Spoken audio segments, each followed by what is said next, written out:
I was so young, or maybe so naive, that I couldn't understand how Paddy the Fiddler could get inside the radio, because we all thought he was in everyone's house. That's my longest memory, and that was Paddy the Fiddler, who made it nationally at that time, and Paddy was a fantastic singer. Yeah, I remember Paddy well. So that's my longest memory. Paddy, actually. That's my longest memory.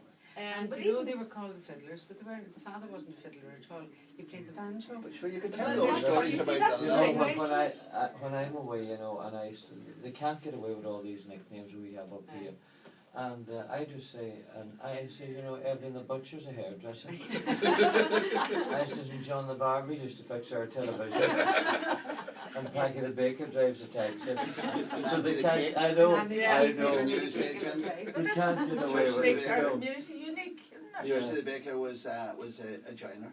And the cake was Dobell. Dobell was in the bakery. He was in the bakery. Do you know what it meant? A Dobell was the shape of a cake, was it? And in fact, I remember Dobell got arrested. He was such a funny man. I remember years ago telling the story anyway about somebody who had been a friend of a friend who was in Dundlow, and they were told be sure and contact Dobell, and they went round the town looking for ding dong. Well, I you know, and people say too, you know, but the funny things that happen and how relaxed people are here. And I was telling the story. There was two girls when we were doing the shows at the festival. They stayed down at Mary Campbell, God rest her, in the port, and their room was over just the front door of the shop, and the window was opened. It was a summer's day, and the two of them were sitting in, and there was two men outside talking, and a woman walked up, and she said to the two men, she said, "What time," she says, "does the 1:30 bus come?"